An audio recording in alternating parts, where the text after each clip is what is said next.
Good morning, Eastern Oregon, and welcome to this April the 14th version of AM Live on EOA, your connection to Eastern Oregon. How are you? First Friday. First Friday. Yeah, we made it. Yeah. We're almost there. Yeah. I think we need to redo the intro. Do we? We've been going for over a year. We need to jazz it our up little a little bit. Our intro. Yeah. Yeah, I agree. We need not your intro. Your intro's great. You've got that nailed. No, but I know what you're saying. The little video intro. Yeah, the little video. Yeah. That would be cool. Like is my camera does it look because I'm getting that little signal of like my signal is bad. Am I fuzzy on your end? So weird. Just a little bit. Not bad. Okay. No, not Good. bad though. That's so weird. Yeah, man. everything's plugged in with wires so that it's reliable, and some reason sometimes it just does that. How weird. We just got to get back in. We got to get our set put together and get in here and we do it just from in the studio. Yep. I'm anxious. Elon Musk made an offer to buy Twitter out, $54 a share, $43.19 billion. He was supposed to get put on the board. He's the highest stakeholder. He has 9% of Twitter right now. Right. And they said that he's been too hostile about and too negative about Twitter. So they aren't letting him on the board. So he made an offer today, like 4 hours ago. It's like somebody tweeted it's giving Lex Luthor buying the Daily Planet vibes.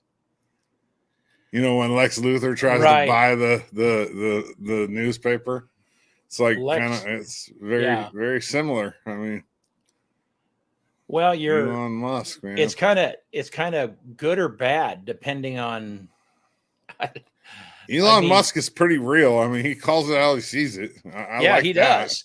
He does, and Twitter has. I mean, they need to be held accountable. It's by public. Someone. Yeah. It's public now. Elon Musk says if he buys it, if they sell, he's gonna make it private, and then he's gonna do a complete, transformation and try to revamp it. And I don't know. $54.20 per share. It's less than what it costs, to buy it, just a few shares at a time. But $43 billion is a lot of money. $43 billion. But he that's invested, nothing to him.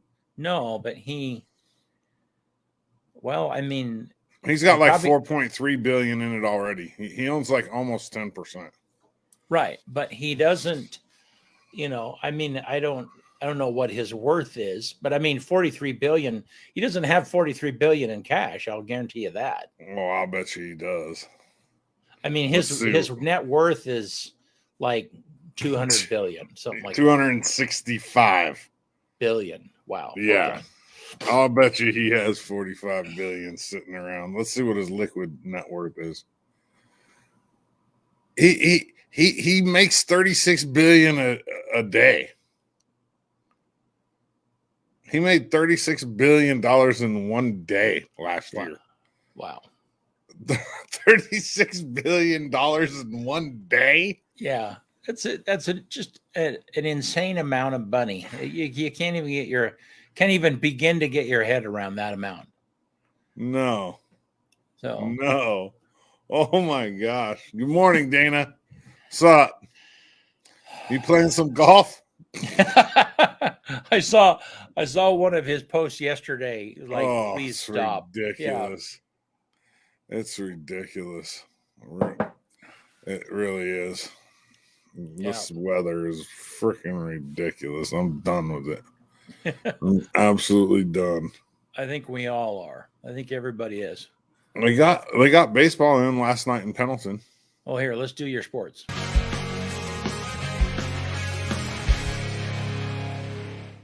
LeGrand baseball won last night in Pendleton, non-league game 7-5. Devin Bell, who's going to be on my show today, hit a 3-run home run.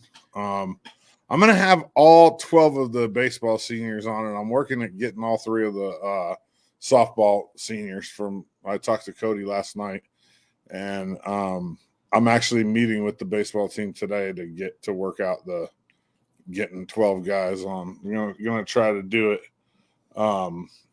in like 4 or 5 shows. So we'll see how that pans out. I mean, I have done, I think, 8 or 9 people at a time before. So as for softball, LHS, they play Friday at Mac High, barring any crappy weather, and then baseball plays the same, Mac High, Friday on the road.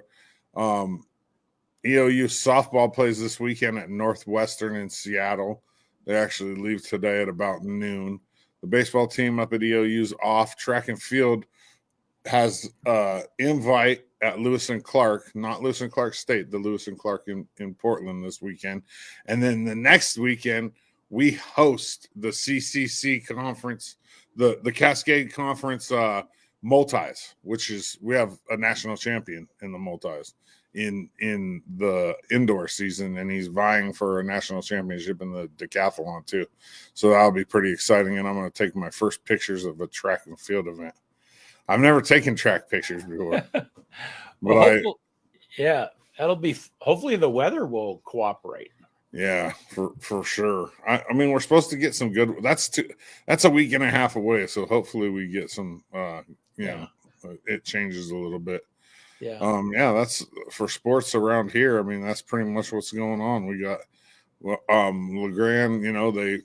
Pendleton is going to be in our conference starting next year. So this was a non-conference game, but Pendleton will be in the GOL next year. So it's good to see LeGrand beat Pendleton at anything in my eyes. Yeah. But I'm from the old IMC where Pendleton was in our conference. And so did Pendleton. So are they not in the conference?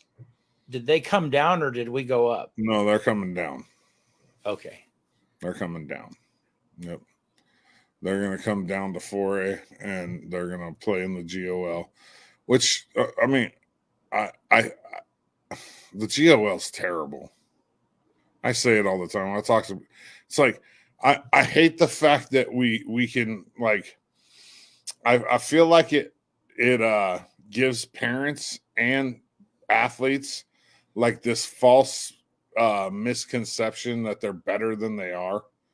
Because, like, for instance, last year in baseball, we had 11 all-conference players. You know how hard you had to work to get all-conference when I went there? We had 3 my senior year, and that was the most that they'd had in, like, 5 years or something. Yeah. And now we have, people are just getting all, you get an all-conference, you get an all-conference, our whole basketball team was all-conference. Wow. All 5 of them. Oh. So it's like I feel like it kind of does a disservice to athletes because then the parent, there's just this misconception of that they can play at a certain level collegially, and it sets them up for failure because, like, a lot of times a kid will go to a school and realize, like, dude, I can't compete at this level. Or, they could have made the choice to go to a junior college, which what I did, and I mean, I could have went to a 4-year school. I was good enough. But they get this misconception like, oh man, I can compete at this level. And then they realize that, oh, all these people here are like, the top levels of of their state's high schools, best players. Right. And so I don't like the GOL for that fact. There's not a lot of competition. Ontario, I hate to say this, they're terrible at everything. And Baker, I mean, they are. I mean, I don't want to be mean or rude. I mean, they just aren't competing right now. And then Baker, Baker kind of competes with us, like we kind of go back and forth with Baker, and but there's only 3 teams in the GOL right now, right? Us, Ontario, and Baker. It's like it's frustrating. I understand that. It's just frustrating, and I'm not saying that we don't have really good athletes at LeGrand. We do. We have some really good athletes. I'm just saying that your level of competition is low, you don't have a good scale to see where you're at, like where you're truly at. Right. And it hurts recruiting. It hurts, college coaches are going to look at, a really good player and be like, man, this guy, he's got these good numbers, but he plays in the GOL. You know what I mean? Right. We scored 14 runs in the first inning against Ontario the other day. That's ridiculous. Yeah. That's a conference game. Wow. And we're putting 14 on the board in the first inning. We're going station to station in the first inning, which what that means is when you hit the ball, regardless of how far it goes, unless it goes over the fence, you only go to first.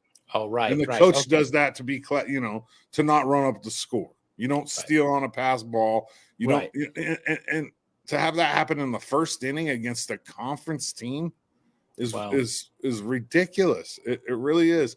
And granted, it can happen. You could do that against a really good team. Anything can happen in baseball, but that happened. We were tagging them every inning, both games. So it's like, and in softball too, like against Ontario. It doesn't give the quality of competition needed to, really you don't rise to the level of your. I mean, clearly when you have good competition, it forces you to get better. Well, man, can you believe this sucky weather? It's terrible. Yeah. I was when I woke up this morning and looked outside, it was like, crap. I mean, there was not a small amount of snow on the cars. It had to be pushed off. Right. So, yeah. Well, let's see what Gabe has. Heading into the day on Thursday, temperatures will remain in the 30s towards the central part of our region, 40s elsewhere to near 50 once we get over to Ontario. Places like Pendleton and Ontario will be warmer in the morning than the remainder of our area, meaning not really tracking any sticking snow other than maybe a dusting. Otherwise, snowflakes will just stay in the air. Quickly changing over to rain showers, but the remainder of our region could pick up another dusting to an inch to maybe 2 in those higher elevation spots onto what we already saw overnight. So be keeping track of that. We'll start to see that decreasing moisture throughout the afternoon, opening up the door to more sunshine. Heading into the day on Thursday, for La Grande, it does look like this. We'll start out in the upper 20s at 9 o'clock. I'm really thinking steady widespread snow is likely, but like I said, accumulations will remain light. That breaks up by midday as we see increasing sunshine. Temperatures should warm up into the upper 30s to near 40, but most of the precipitation will be out of here by the time we see the highest maximum temperature, meaning I'm not thinking we're going to really be mixing with anything else in the afternoon. Northwesterly winds will be gusting up to 25 miles per hour in spots. Heading to my short-term forecast for the Grand Ronde Valley, we're going to be topping out at 39 for a high temperature on Thursday, dropping into the upper teens overnight, becoming dry, mostly if not all dry on Friday, with some sun breaks in the mix, slightly warmer into the lower 40s. He's pretty good. He is. Lots of detail there. So, Hey, look at this. I know you saw this, but this is Justin Rock from Rock and Sons hooked us up with some new wheels for our van. Kind of cool. Shoes on the van. Yeah. So it's funny. I've never in my life, all the vehicles I've owned, I've never had new tires and wheels. So no, I have. I've always just got what I got. So yeah, so that's kind of cool. But anyhow, so Rock and Sons Tire and Auto, they are going to be. We're going to be. I mean, they're already one of your sponsors, but they're going to be one of the sponsors in our other stuff coming up. So nice. Yeah. What color does a Smurf turn if they choke? What color? I don't know. That's they're already blue. Like, what I thought color this. turn? I don't know. I thought this was a dad joke. No. No, I thought you don't have an answer for that. no. It's just a question. Like, what color does a Smurf turn into a choke? Oh, well, I have no idea. speaking of dad jokes, you gotta look at this. This is I so it's like, see this T-Rex says, was that a T-Rex that was talking to you? Yeah. He sold me a few handguns. And it says, why? He's a small arms dealer. Oh, that's funny. That is definitely a dad joke. Yeah, in fact, I sent that to my kids, just to get that sound that they make when you tell them a corny dad joke. Like So, what do you think of Elon? I mean, what do you think of?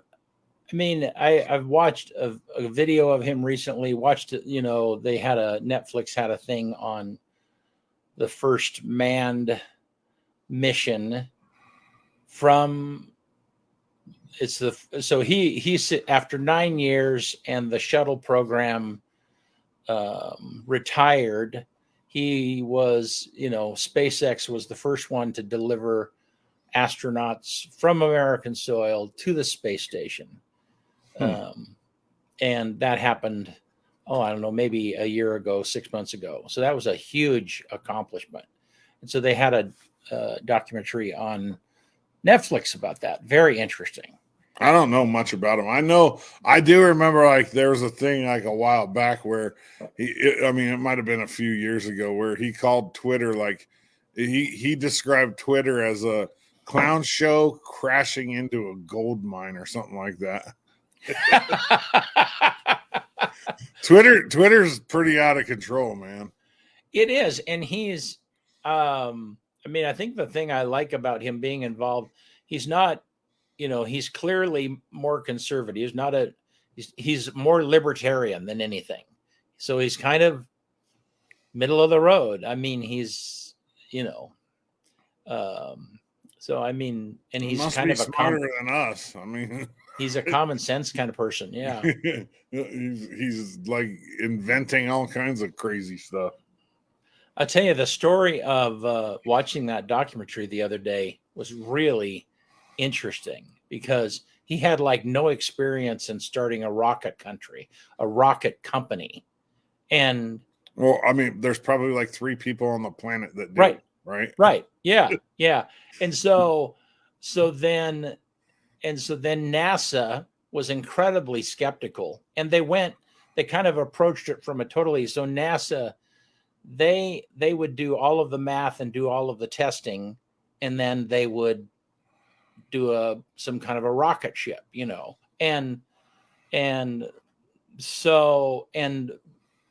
SpaceX's approach was, hey, let's build something, and then if it blows up, let's learn from the explosion and make it better. I mean, that was their approach, So it was crazy. I mean, and they were right on the edge.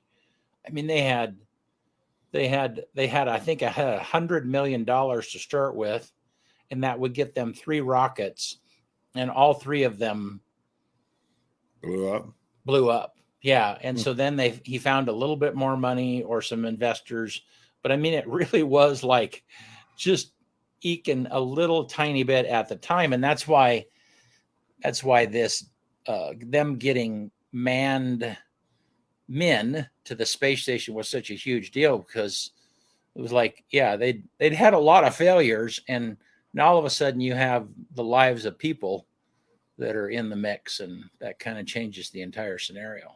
Anyhow, just interesting. It was interesting cat. I forgot I wanted to bring something up. Yeah. And people, if you want to comment and let me know what you think, it's like kind of controversial, I guess, but I don't really care. When my youngest daughter was here in spring break, we were talking about her sex ed class, right? She's 8th grade. But this was from the previous year. And we were talking about, like all the stuff they talked about, all the different sexual orientations in 7th grade. They're learning, like what a pansexual is, or what a I don't even know all of them. She told me a bunch of them. I don't remember all of them. But she said at her school they have this group of kids that label themselves furries. What? Furries, yeah, like furries. Okay. And they wear like dog collars and they bark in the hall, and the school allows it. Like they're protected. I like is there a point where, you know, like you say it's a distraction, like, because it is. I mean, my daughter said that they're like they barking, or they, you know, make horse noises and they crawl on their hands and knees and in school. So I mean, I asked her, I was like, well, is it distracting? And she said, well, yeah, I mean, they're barking in the hall. And I was like, and the teachers don't really do anything? And she was like, no, they're protected. They're like a class of, you know, what I don't even know what it would be called, but right. Yeah, no, Like they a sexual orientation. They identify as furries. Well, and I think I'm kind of, I mean, somewhere in the past I stumbled across that was some fetish, you know, that was a thing, but it's alarming to me that is actually, you know, that it's mainstream, like there are kids Middle school in yeah. in conservative Dallas, Oregon. Yeah. Like it's oh god. I don't get it. Like I don't get why a seventh grader needs to be taught some of the stuff that's being taught. I was actually talking with one of my friends, longtime teacher here in town, and the curriculum that is being, you know, presented to even elementary schools is developed mainly by colleges, and it's for sexual education, and it's way further ahead. Developed by who? Colleges. Like colleges, yes, yeah. college professors. Okay, and it's way far ahead of you know, like anything a seventh grader or sixth grader or fifth grader needs to know. Like the internet already, I mean, right. The internet, the kids already know way more than they should already. And here's the other thing. He made a really good point. Sexual education should be being taught by the parents, not by teachers. That's weird. Well, and the parents should be the ones that are talking to their kids about sex.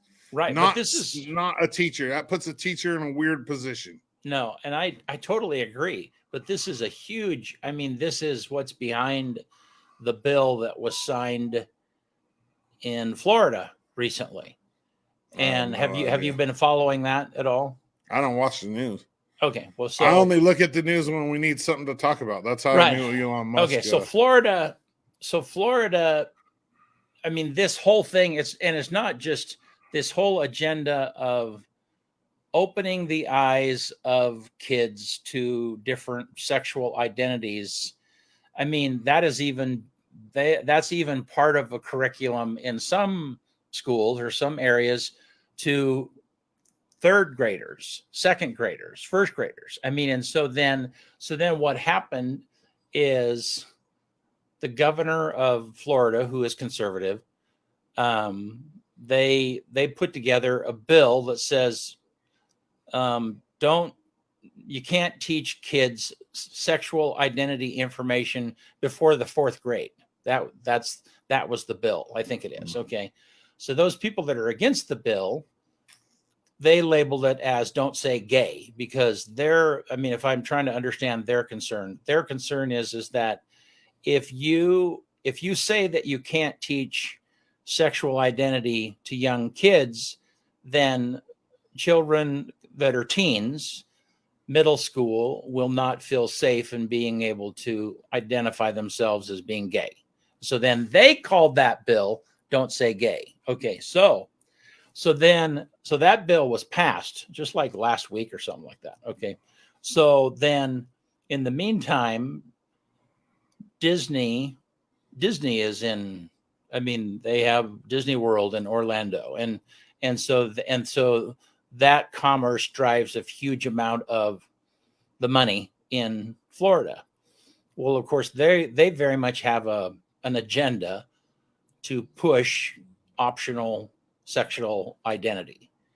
And so yeah, there's a huge storm right now because Disney is very much opposed to the bill that the governor signed. I think I kind of got that right. So this is a huge topic that's going on out there in the news world right now. So I haven't heard anything about it. But yeah, but no, I couldn't agree with you more. That is like, I mean, and I think we talked about this on Tuesday about kids having to grow up. I mean, they takes their childhood away. They become adults at a much younger age because they're exposed to stuff earlier. They're thinking about stuff that wasn't even on our radar as kids. So so drop the anyhow, OS bomb. yeah. Hang on, let me read this. That's not a part of it. It is a part of curriculum in schools. The teaching that, and my daughter was taught in Oregon in 7th grade all the different sexual orientations. It doesn't even matter, Terry Turkington. Okay, so that's a fake profile. I don't even know who you are, but let me tell you this. It doesn't matter to me. I just don't think that kids should be being taught sex ed by teachers. They should be taught by their parents. That's a parent's job, not a teacher's job. Yeah. Period. Yeah. That's it. And I'm not getting into the political stuff. Well, I'm not claiming that this or that is being taught. I'm just trying to summarize what I think is going on in Florida. That's all. Yeah, I'm trying to summarize the conversation. It. Yeah. I just know that I would much rather talk to my kids about the stuff that they're being talked to about in school. And a lot of people agree with it, and some people might disagree with it, but it puts teachers in a weird position. Like a teacher should be teaching math. Right. They shouldn't be talking to kids about sex. I mean, that's a parent's job. Right. But I think the reason what has happened, I mean, because my first wife was a teacher. And so, I mean, so I watched over the years what happened. I mean, you and I have talked about that parents should know where their kids are. They should be involved in their kids' lives. They should, they should be the parent that you and I have in head of what a parent should be. But there's a lot of parents that are disengaged. They don't know what their kids' homework is. They're because of whatever reason. And so then over a period of time, teachers and education have had to take on some of that parental role of raising kids. And so now there's a problem where it's like, well, we've been taking care of your kids in other ways, I think that's kind of my opinion on why it is that sometimes education overreaches, is because, parents, they're just taking the job that parents have not been doing. It's just that sometimes they take it too far. And there are parents that are involved. And some of those parents want to go like, whoa, wait a minute, school, you do school, I'm going to do the parenting. So anyhow. Oh, you just got really fuzzy. Did I? It's like, yeah. Well, here. Okay, so the reason why I keep looking over here is my ex-wife's messaging me about my son, and I'm going to put him on blast right now. He has detention today because he keeps going into his teacher's class at lunchtime, and they're joking about vapes, right? Yeah. So she threw him in detention, and I said he's a dink, and she says I told him he wasn't in trouble or grounded or anything because detention was a natural consequence for being a dipshit. That's exactly what she wrote. It's like, yeah, that's awesome. I keep looking. I'm looking over here because I want to see. I mean, she's talking about he got in trouble today, and he's a really good kid. I mean, I'm not worried. I mean, good. Go do some time in detention. You deserve it. You hear that, Karen? Yeah. Well, that there, and I guess that's there has to be negative people. It doesn't matter who it is. People will flow to the least path of resistance. Doesn't adults, everybody will. There has to be consequences along the way, or people don't change. So yeah. Man, I like. I try not to point fingers or but like this Terry thing, like Terry Turkington. Yet you want the Republicans are supposed to be for a small government, yet you want to regulate people's classrooms and their bodies. Like I mean, who's he or what whoever it is talking to right there? I don't know. We're talking. I don't want to regulate anything. We're talking as parents. We're not talking as Republicans. I want to teach. You know what I mean? I want to talk to my own kids, and I have, and they're doing pretty good. Yeah. I mean, it's like I don't get it. Yeah. 7th grade kids are having sex. Yeah, the kids that aren't paid attention to by their parents. Those are the ones that are out there having sex. I mean, I guarantee you my daughter has not had sex since she's in 8th grade.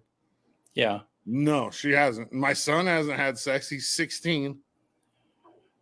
Well, I mean, kids will sneak around parents' backs, and they always do. I mean, you and I did when we were kids, whatever the case, but still what pushes against that is parents knowing where their kids are all the time and who they're with.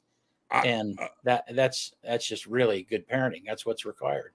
Julie, I don't know if it's happening at LHS. I know that it's happening at the middle school where my daughter goes over on the west side of the state. Yeah. But I have no idea. Let's get back to that because that's kind of interesting. And that is the furries. Yeah. Well, I mean, the fact is that they have somehow empowered kids. I mean, they could put anything in that. I mean, they could say, well, yeah, hey, part of my sexual identity is that I have to be on my phone all the time. Well, okay, so then how are schools going to combat that? You know what I mean? I mean, you can put anything in that box. Yeah, I'm, part of my identity is that I have to have my bicycle with me at all times. Okay, well then how are you going to accommodate that bicycle being in the classroom? So you have 10 kids and they have to have their bicycles with them all the time. I mean, you can put anything in that box. Yeah. I was dumbfounded by it. I'm like I asked her, like, are you joking? And she was like, no. I'm like, so they actually like crawl around at school and bark. And she was like, yeah. And she's not going to lie. I mean, my daughter's not, she's not going to make something like that up. And I was just dumbfounded by it. I was just like, what, anybody that knows me, I'm pretty mild and like kind of, right in the middle about most things. But when it becomes a distraction and to other kids, it's like, what are we doing? Like, what? I don't get it. I really don't get it. Like when I was a kid, if you did that, you might get beat up. Right. Yeah. There was some consequences. I hate to say it. From just you get made weird. fun of a lot. Yeah. Right. Yeah.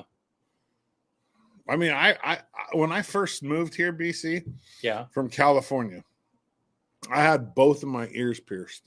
Nobody at my school had their ears pierced. I moved from California, 11 years old. I got made fun of so much. Like, I mean, I I would imagine so. I took the brunt of it. And the crazy thing is, you know, like it didn't like, I don't know. I never looked at it as like traumatizing.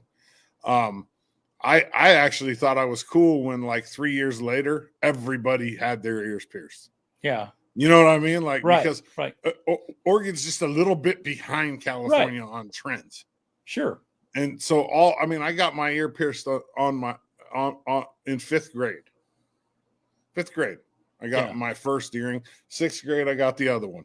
Yeah. And so I mean, it wasn't traumatizing to me to get picked, you know, to get made fun of because I had earrings. I mean, I don't sit back and say, oh, you know, today I was traumatized, and it, you know, I don't look at it like that.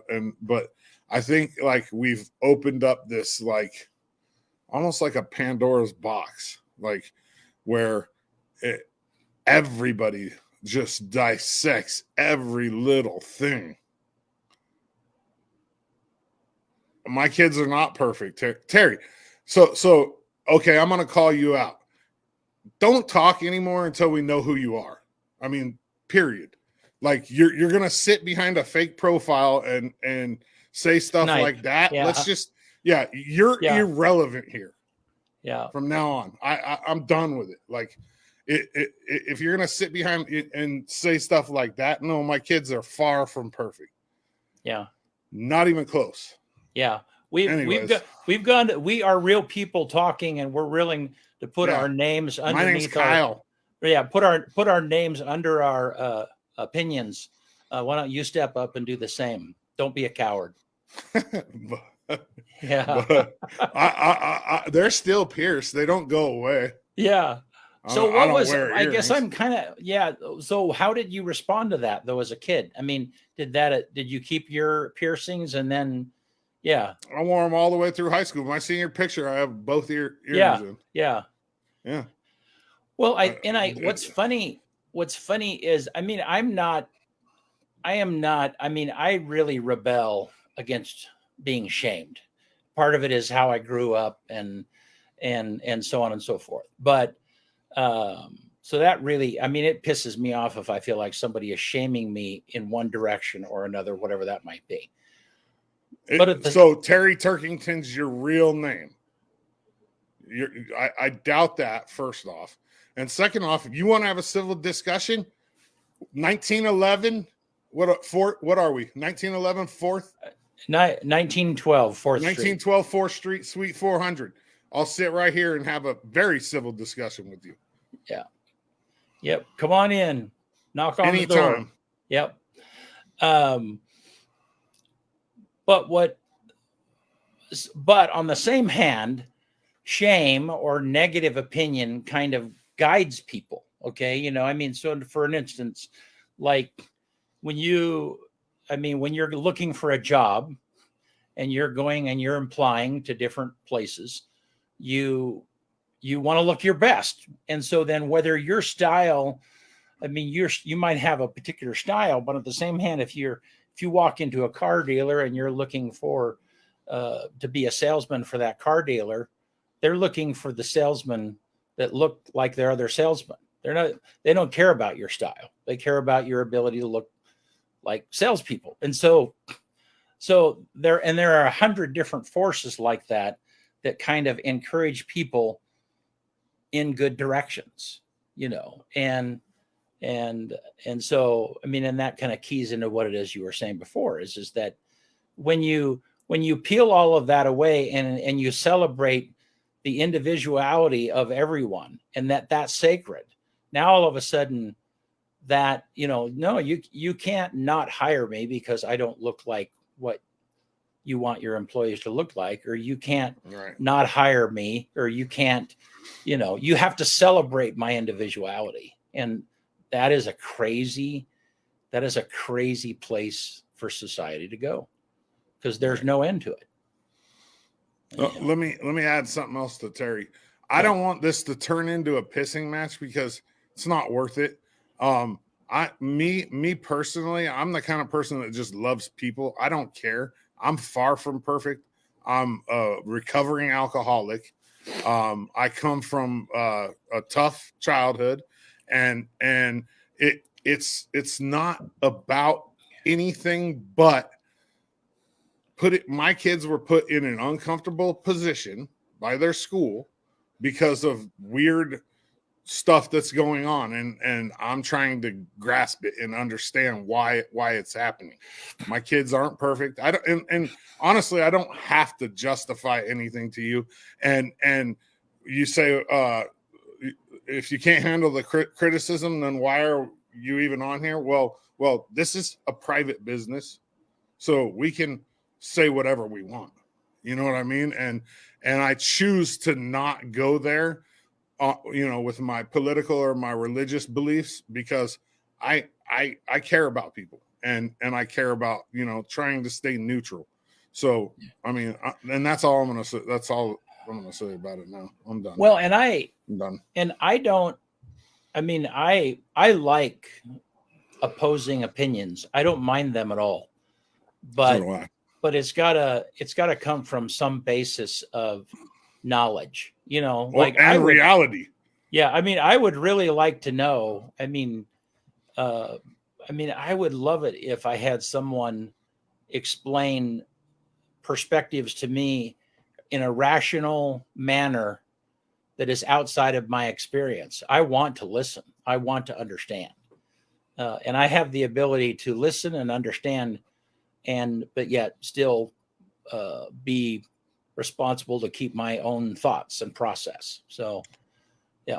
Once again, not that I have to justify, but Terry Kirkington, I care deeply for people that disagree with me too. I sit here and host a show with somebody that we don't have a lot of the same views.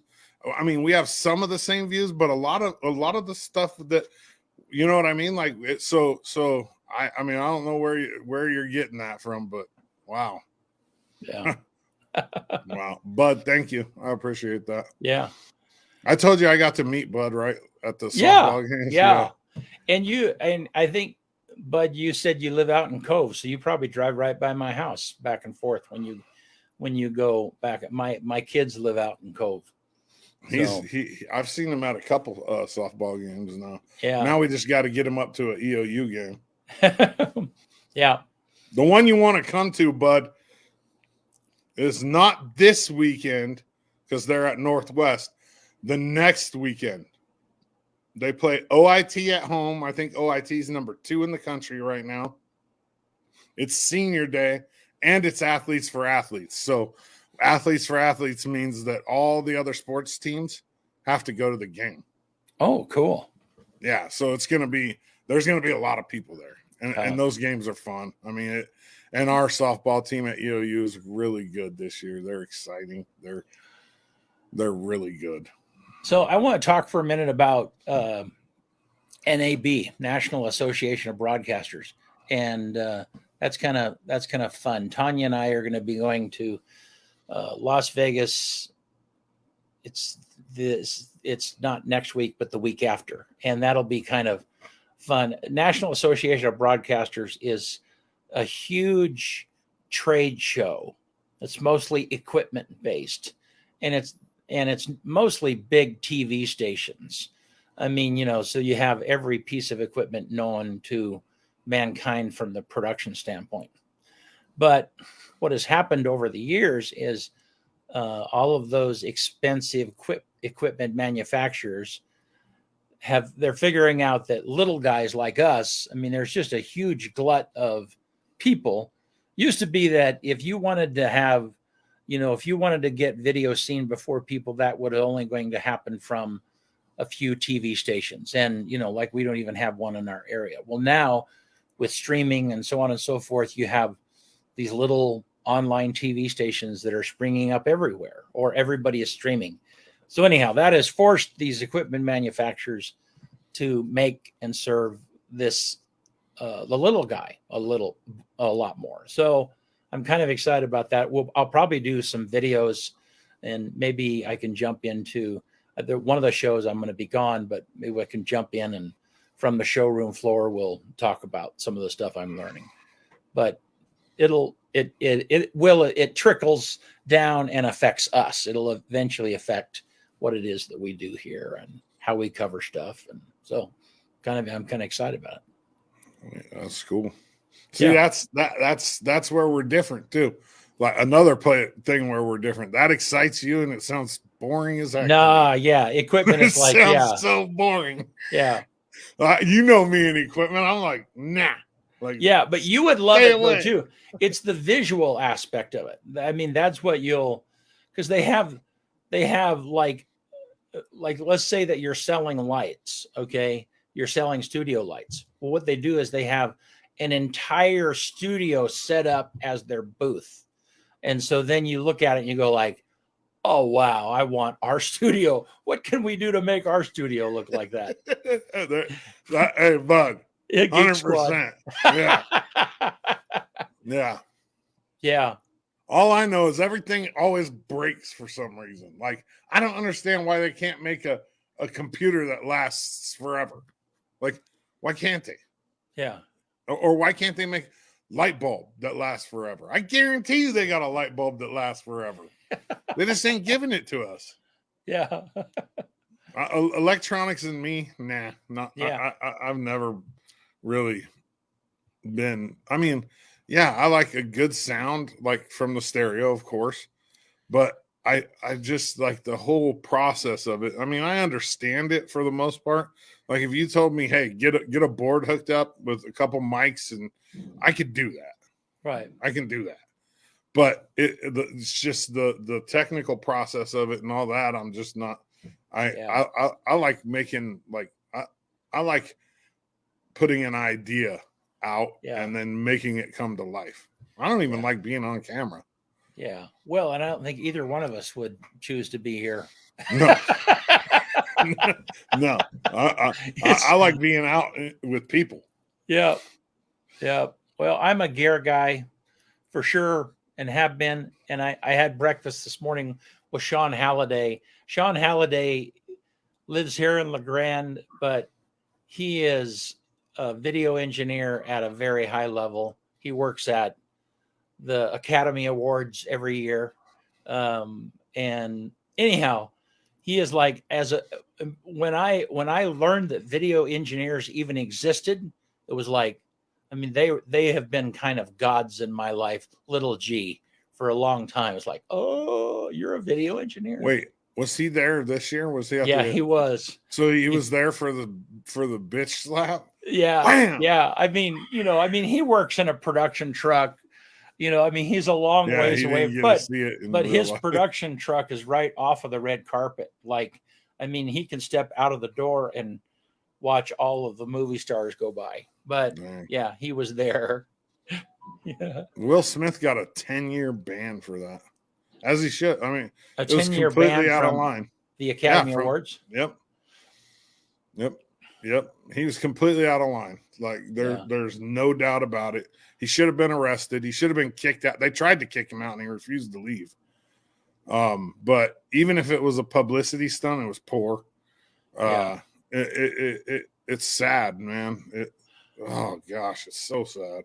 Well, Chris Rock took it like a trooper too. I mean, there's not a lot of grown men that is going to let somebody hit him in the face and just stand there. You know what I mean? Like, and Chris Rock, I mean, he held it together, and I mean, it was really weird. It was like Will Smith, like Jada, like had him on a leash or something. It was weird because like you see him laughing, and then you see her give him this dirty look, and then that's when he's like, well, okay, I better do something. But the reality of it is I watched he was on the Arsenio Hall show, I believe, Will Smith.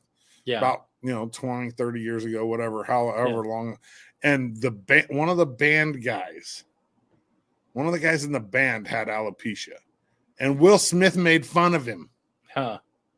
And you know what I mean? So it's like this is a comedian. Of course he's gonna, that's what they do. I mean, and Chris Rock does do a lot of I'm not a huge fan of Chris Rock by any means. But like you gotta almost expect it coming from, especially in that setting, because the host, whoever the comedian is, always attacks, always takes jabs. Oh yeah, I mean, who's the guy? Ricky Gervais, or what's his name? He's been the host the last couple of. The British guy. Yeah. And I mean, he's brutal. I mean, yeah. So it's kind of a roast almost. I mean, if you're in the audience, you're going to be made fun of in some manner. So it's going to hurt Will Smith's career. I mean, honestly. Well, which sucks because he's a good actor. You did hear that Chris Rock woke up the next morning with fresh prints on his face. No. Yeah. Stupid. Yeah. The media turned it into, like, I think it's funny because it's almost been made like another, like, way to divide people. Like, some people think that like it's Jada, like controlling him, and some people think that, and then it's just people argue about it. It's like, okay, what happened was completely out of line, and here's why. He got violent with the other person. Right. I don't give a crap about any of the other stuff. Right. Whatever the underlying issues, none of that. You don't hit people. I mean, it's that simple. Yeah. Well, and had that happened at like the Country Music Awards, oh my gosh, that it would have. I mean, what's confusing is that you have this guy, this Hollywood guy who acts like a redneck, I mean, in this situation. And so there are people like, I mean, I can understand why it was difficult for them to deal with, because they're in this culture of everything is politically correct. And this guy did something not only that was not politically correct, but it was criminal. And he did it in public on broadcast TV. Yeah. So what I wonder is, because all of that is, there's a delay. There's like a 15-second delay between, when you pump out live TV and it's going to be broadcast. Somebody had their finger on the button and could have gone to commercial, and they didn't. They kept that in. So that's kind of interesting to me. Yeah. Weird. So, yeah. Well, we live in a weird world. Yeah. Well, hey, why don't you give us your stuff? Get us out of here? Yeah. On this day, so what is today? April 14th, 1865. U.S. President Abraham Lincoln shot in the head by John Wilkes Booth at Ford Theater. Wow. And then he dies the next day. On this day in 1912, what happened on this day in 1912, BC? Huge day in 1912. 1912. Titanic? Yep. The Titanic hit the iceberg in Newfoundland. Over 1,500 people. Yeah. So it hit the Titanic. The Titanic hit the iceberg today. It didn't sink until tomorrow. Got it. So April 15th. 1981 on this day, the first space shuttle, Columbia 1, returned to Earth. 2003 on this day. This is the last one. This was all there was for on this day. The Human Genome Project is completed with 99% of the human genome sequenced to an accuracy of 99.99%. That's crazy. Wow. How do they even do that? Like, I don't get it. The number one song in the country 50 years ago on this day was Roberta Flack. Wow. The first time I ever saw your face. That's 50 years ago, 1972. Holy smokes. Day. Okay, and then the quote for the day. I don't know if I've used this one before, but I really like this one. Stop waiting for Friday, for summer, for someone to fall in love with you for life. Happiness is achieved when you stop waiting for it and make the most of the moment you're in now. I like that one. Good stuff. I like that one a lot. All righty. So, but you know that song? I'm trying to think of how that song first goes. time ever I saw your face. Yeah, no, I Dump don't know. on. Yeah, it's Not my style. I don't no, know. it was huge. I remember that song well. So I wasn't even Tuesday. born yet. So Tuesday we're gonna have Remax is going to be with us. We'll have the Remax real estate report, and we have a new sponsor that's coming on. Also, the local Army recruiter. Her name is Lori McNeil, and they're going to be sponsoring the morning show, and she's going to be making an appearance once a month. So that's kind of cool. Matt Scarfo is going to be fit in somewhere between now and the end of the month. And so, yeah, lots of stuff going on. Cool. Yep. All righty. Hey, thanks you guys for watching. Appreciate you, Eastern Oregon. Yep. Appreciate the conversation. Bye.